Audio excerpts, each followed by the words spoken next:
What's up, everyone? This is Josh Nordwick here with another Mountain Fit vlog. In this episode, I'm going to chat with you a little bit about the reason that you shouldn't be counting calories. It's pretty common advice in the fitness industry that if somebody wants to lose a little bit of fat or gain a little bit of muscle, that they should count calories or count macronutrients as well, which are things like protein, carbohydrates, fats. I think that's really poor advice for 99% of people. The line of thinking behind it is that if you know how much energy you're taking in, which is measured in calories, or macronutrients, which is just a way of measuring calories as well, then you can make precise adjustments to those totals, either raising a little bit to gain weight or lowering it a little bit to lose weight.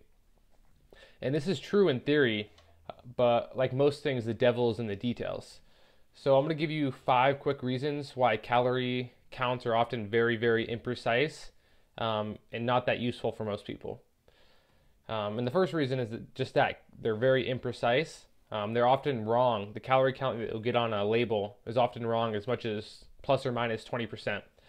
So since your adjustments you're going to be making are typically around 5% of your total calorie intake, then that 20% difference is going to overshadow that completely, and your changes aren't going to be accurate, and you're not really going to be getting anything out of counting calories, because you could have your total calories be at like 2,500 and you're going to drop 10% or you're going to drop 500 calories, and you still end up taking in more than 2,500 calories, even though the number you counted was 2,000 maybe or 2,100. The second reason is that we don't absorb all the calories that we eat.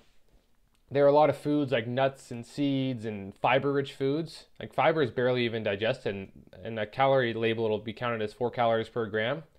And truth, it's maybe 1 or 0.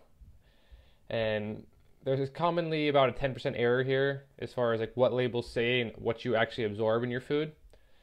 The third reason is that how you cook a food changes the amount of energy that you absorb from it. So an example is an egg. So if you were to eat a raw egg versus if you were to hard boil it, there's about a 35% difference in this total calorie count. And the next one is that people absorb food differently. So depending on the type of bacteria in your gut, you could absorb around 150 more or less calories from the same exact food as someone with a different gut biome. And the fifth reason is that people are always messing up portion sizes. And this is just another place where human error comes into it. So you're eyeballing a tablespoon of peanut butter. You could easily be putting 2 tablespoons in there and you're adding 100 calories, or you're eyeballing olive oil, and you could easily be 100 calories off there as well. So I hope this one opens you guys up to the idea that calorie counting isn't the way to go.